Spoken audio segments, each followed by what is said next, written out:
허락하십니다. 하나님은 그 마른 뼈들을 살아나게 하십니다. 그 하나님을 믿고 신뢰하며 나아가는 사람들이 바로 하나님의 사람이에요. 하나님의 백성입니다.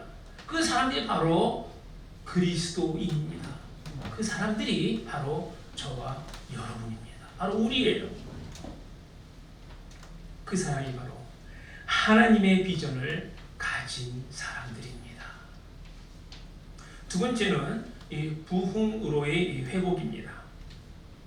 우리가 자주 쓰는 이 부흥이라는 이 단어는 영어로 리바이벌이라고 하잖아요. 이 다시 살아난다는 거예요. 다시 살아남입니다. 여러분, 아무리 아름다운 외모를 가진 사람이라도 죽어가고 있다면, 지금 죽어가고 있다면 그 사람이 그 모습은 정말 비참한 모습일 뿐입니다. 우리의 인생도, 우리의 가정도, 우리의 교회도, 사회도, 나라도 아무리 겉으로 훌륭한 모습을 가졌더라도 이제 죽어가고 있다면 아무 소용이 없는 거죠. 다시 살아나야 하는데, 다시 회복되어야 되는데, 그것이 바로 부흥입니다. 부흥은 하나님의 이 비전이 이루어지는 것입니다. 이 부흥은 사람의 노력으로 만들어지는 것이 아니라 오직 하나님의 뜻으로만 가능한 것입니다. 마른 뼈가 다시 살아나는 것, 이것이 바로 부흥입니다. 마른 뼈가 다시 살아나는 것, 이게 부흥이에요. 이 부흥에는 이 두 가지 필수 요소가 있는데요. 그 첫 번째가 뭐냐 하면 하나님의 말씀입니다.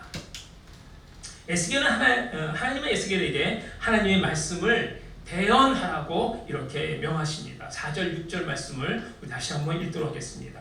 시작. 또 내게 이르시되 너는 이 모든 뼈에게 대언하여 이르기를 너희 마른 뼈들아 여호와의 말씀을 들을지어다. 주 여호와께서 이 뼈들에게 이같이 말씀하시기를 내가 생기를 너에게 들어가게 하리니 너희가 살아나리라. 너희 위에 힘줄을 두고 살을 입히고 가죽으로 덮고 너희 속에 생기를 넣으리니 너희가 살아나리라. 또 내가 여호와인 줄 너희가 알리라 하셨다 하라. 에스겔이 하나님의 말씀을 대언했습니다.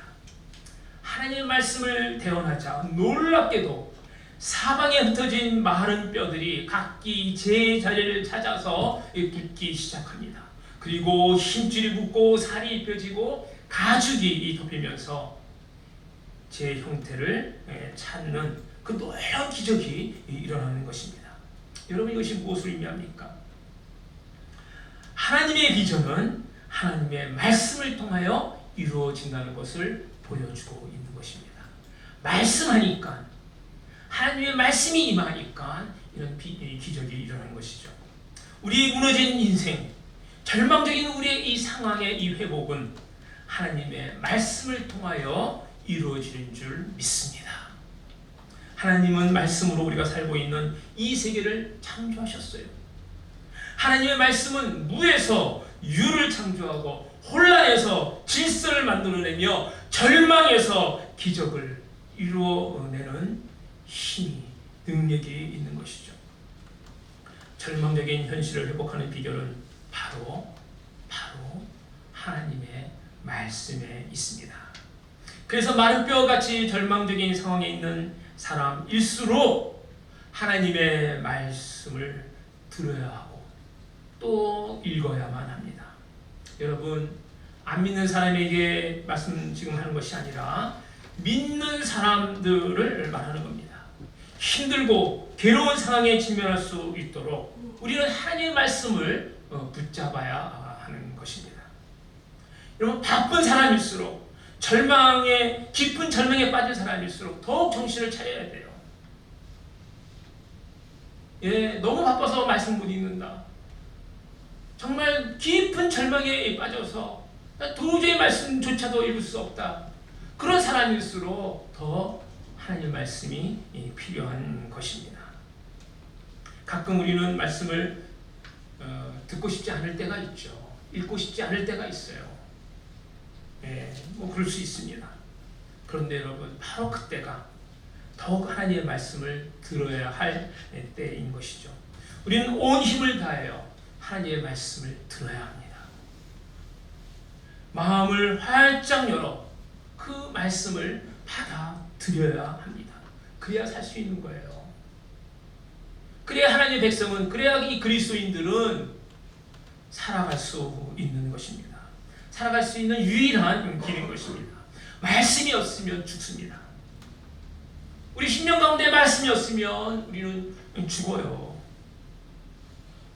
우리가 살 수 있는 유일한 길, 바로 하나님의 말씀을 먹는 것입니다. 말씀을 통하여 우리는 하나님을 깊이 알아갈 수 있고 또 하나님과 깊은 교제로 들어갈 수 있는 것이죠. 말씀을 모르는 사람은 말씀을 모르는 사람도 말씀을 들어야 하지만 하나님을 믿는다 하면서도 또 말씀을 멀리하는 그런 사람들, 좀 우리의 모습일 수도 있는데 회개하고 하나님의 말씀 앞으로 나아가야 합니다. 하나님께 순종한다는 것 무엇입니까? 하나님의 말씀에 순종하는 것입니다. 왜 하나님께서 다윗을 내 마음에 합한 자라고 하셨을까요? 다윗도 간음죄와 또 이 살인죄를 저지른 그런 아주 죄인이죠. 그 외에도 수없이 많은 이 죄를 졌고 실수를 했습니다. 그런데도 불구하고 하나님은 그 다윗을 향하여 내 마음에 합한 사람이라고 이렇게 이야기를 합니다. 왜냐하면 그럼에도 불구하고 그는 말씀의 사람이었기 때문입니다. 늘 하나님의 말씀을 붙들고 살았습니다. 약해져서 때로 범죄했을 때 말씀으로 자기 자신의 죄를 깨닫고 회개하였던 것입니다. 말씀 앞에 돌아왔던 것입니다. 그래서 그가 회복할 수 있었던 것이죠. 우리가 간절한 마음으로 하나님의 말씀 앞에 나오면 우리는 절망에서 회복할 수 있습니다. 우리의 영혼이 부흥합니다. 하나님의 말씀을 듣고 읽고 묵상하는 과정에서 마치 뼈가 그 뼈에 힘줄과 살이 붙는 것처럼 우리의 이 부서진 인생의 조각들이 다시 붙게 됩니다. 사방으로 흩어졌던 이 뼈들이 제자리를 찾아 붙었듯이 우리의 무너진 이 인생의 조각들도 하나님의 말씀을 통해서 회복될 것입니다. 두 번째, 첫 번째가 말씀이라면 두 번째는 하나님의 생기입니다. 에스겔이 본 환상에서 하나님의 말씀으로 뼈들이 서로 들어맞고 힘줄이 생기고 살이 오르고 이 가죽이 덮이고 다 어떤 그 사람의 형체를 갖추게 되는데, 그런데 아직 사람이 아니에요. 아직 생기가 없어서 시체일 뿐입니다. 이 시체들이 살아나기 위해서 두 번째 요소가 꼭 필요한데 그게 바로 하나님의 생기였습니다. 9절 10절 말씀을 우리 다시 한번 읽도록 하겠습니다. 시작. 또 내게 이르시되 인자야 너는 생기를 향하여 대언하라. 생기에게 대언하여 이르기를 주 여호와께서 이같이 말씀하시기를 생기야 사방에서부터 와서 이 죽음을 당한 자에게 붙어서 살아나게 하라 하셨다. 이에 내가 그 명령대로 대언하였더니 생기가 그들에게 들어가며 그들이 곧 살아나서 일어나 그런데 극히 큰 군대더라. 여러분, 이 생기라는 말은 히브리어로 루아흐라는데 하나님의 영을 의미합니다.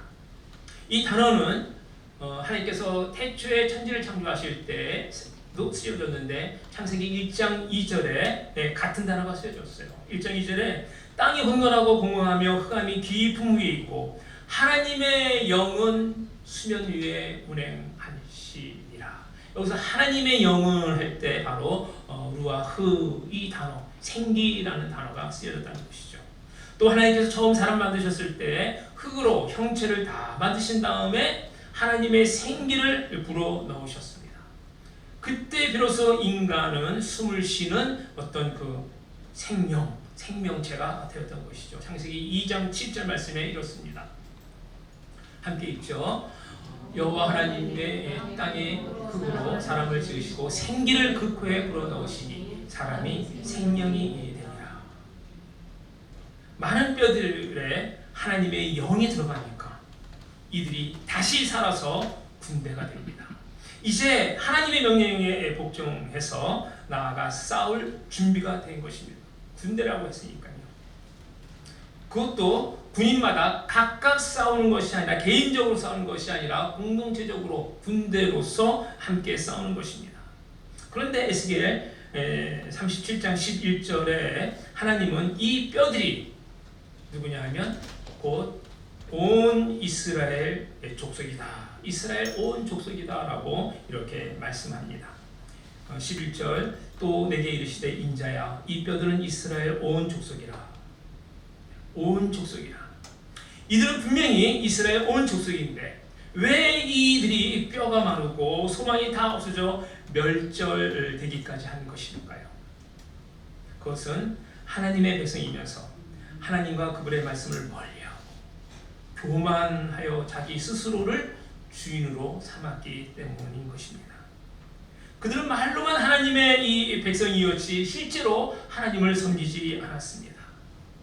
마치 오늘날 너무나도 많은 그리스도인들이 나 교인이야, 나 예수 믿는 사람이야, 말로는 그렇게 하지만 실제로 하나님을, 예수 그리스도를 나의 삶의 주인으로 왕으로 섬기지 않는 많은 그리스도인이 있는 것처럼 그 결과로 그들은 소망이 없는 절망의 상태에 놓이게 된 것이죠. 다 멸절되었던 것입니다. 그런데 하나님의 생기가 그들에게 들어가서 그들이 다시 살아나게 된 것이죠. 죽었던 그들이 다시 살아나게 된 것입니다. 사랑하는 성도 여러분, 이것이 진정한 부흥입니다. 죽었던 그들이 다시 살아나는 것. 부흥은 영적으로 죽었던 자가 다시 살아나는 것입니다. 그런데 혼자가 아니라 군대로 함께 살아납니다. 놀라운 이 부흥을 경험하는 것입니다. 하나님의 군대로 하나님의 말씀에 절대 순종하는 영적 군사가 되는 것입니다.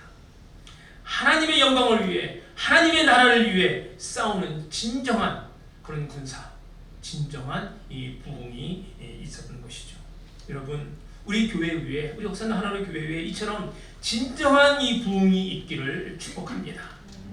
죄와 절망으로 죽었던 우리가 함께 하나님의 말씀과 생기로 다시 살아나서 진정한 부흥이 우리 삶 가운데 일어나서 하나님 나라를 위해 귀하게 쓰임받는 그런 우리의 인생이 다 되시기를 주님의 이름으로 축복합니다. 세 번째, 사랑으로의 회복입니다. 마른 뼈같이 비참했던 우리를 향해 하나님께서 가지신 비전은 우리가 다시 살아나는 것입니다. 그리고 극히 강한 이 군대가 되어 하나님의 명령에 따라 나가서 하나님 나라를 위하여 싸워서 승리하는 것입니다. 이 비전이 이루어지는 것이 바로 부흥이라고 말씀드렸습니다. 그런데 여러분, 이 부흥의 결론이 뭔지 아십니까? 그것은 바로 사랑입니다. 막혔던 국경이 무너지고 갈라섰던 형제 자매들이 다시 하나로 회복되는 것입니다. 우리가 읽지 않았지만 에스겔 37장 15절에서 17절 말씀에 이렇게 말씀하고 있습니다. 함께 읽습니다. 시작. 여호와의 말씀이 또 내게 임하여 이르시되 인자야 너는 막대기 하나를 가져다가 그 위에 유다와 그 짝 이스라엘 자손이라 쓰고 또 다른 막대기 하나를 가지고 그 위에 에브라임의 막대기 곧 요셉과 그 짝 이스라엘 온 족속이라 쓰고 그 막대기들을 서로 합하여 하나가 되게 하라. 네 손으로 둘이 하나가 되리라. 하나님은요, 에스겔에게 이스라엘 지파들을 상징하는 그 막대기들을, 또 유다 지파를 상징하는 그 막대기들을 합하여 하나가 되게 하라고 말씀하십니다. 이스라엘과 유다를 통일시키시겠다는, 민족을 통일시키겠다는 것이죠. 북쪽의 이스라엘과 남유다로 갈라져서 서로 원수처럼 대했고 전쟁하고 서로 중요서 정말 원수인 그들이 함께 되고 통일되는 것, 전혀 불가능해 보이는 그것을 하나님께서 이루시겠다고 보여주시는 것입니다. 하나님의 이 비전을 받은 사람들은 그 비전이 이루어지는 부흥을 체험하게 되고 그들 안에서 하나님이 주시는 엄청난 그 화평과 회복과 사랑의 역사가 그 가운데 일어나는 것이죠. 도저히 함께할 수 없는 그 갈등과 반목의 이 벽이 부흥의 역사로 무너지고 하나가 될 수 있다는 겁니다. 하나님이 원하시는 그때 하나님께서 주시는 부흥을 통해 도저히 함께할 수 없는 그 갈등의 이 관계들이 회복된다는 것이죠. 사실 우리는 얼마나 많이 이 관계의 갈등으로 인해서 힘들어합니까? 그러나 하나님의 은혜가 임하면, 하나님의 이 부흥이 임하면 그렇게 힘들었던 그 관계들이 회복된다는 거예요. 고부간의 어떤 관계가 회복되고, 부모와 자식, 자녀의 관계가 회복되고, 미워했던 형제, 자매의 관계도 회복될 것입니다. 원수처럼 미워하며 반복했던 이 사람과의 관계도 사랑으로 회복하게 될 것입니다. 이게 부흥의 결과예요. 어떻게 그렇게 될 수 있습니까? 에스겔서 37장 25절 우리가 읽지 않았는데 거기 이렇게 말씀하고 있습니다. 내 종 다윗이 영원히 그들의 왕이 되리라. 여러분, 이것은 바로 예수 그리스도를 의미합니다. 우리가 예수님을 왕으로 모시고 나아갈 때 우리는 온전한 회복, 온전한 부흥을 이룰 수 있게 되는 것입니다. 사랑하는 성도 여러분, 우리가 예수님을 왕으로 모시면 예수님이 주신 이 새 계명대로 우리는 서로 사랑하게 됩니다. 우리 예수님을 왕으로 모시면 그러면 서로 하나가 될 수 있습니다. 그리고 왕이신 주님이 원하시는 일, 즉 영원 구원하는 그 일, 제자 만드는 이 일에 우리가 군대가 되어서 정말 귀하게 하나님 나라를 위하여 쓰임 받게 될 것입니다. 그때 우리는 주님께 영광을 돌리게 되고, 그러한 공동체는 정말 이 주 앞에 쓰임 받는 공동체로 주님께 영광을 돌리는 공동체가 될 것입니다. 이것이 진정한 부흥입니다. 우리 교회가, 우리 교회 공동체가 나아가야 할, 지향해야 할, 품어야 할 그런 비전인 것입니다. 우리의 비전이 부흥으로, 또 이 부흥이 사랑으로 이어질 것을 우리는 바라봅니다. 하나님의 말씀과 하나님의 성령으로 우리가 변화되고 우리의 가정이 회복되기를 간절히 바랍니다. 하나님의 생기로 인하여 우리 모두가 진정한 이 영적 회복을 경험하기를 주님의 이름으로 축복합니다. 우리 모두 절망에서 소망을 품는 그런 은혜가 있기를, 풍성하게 임하기를 주님의 이름으로 축복합니다. 아멘.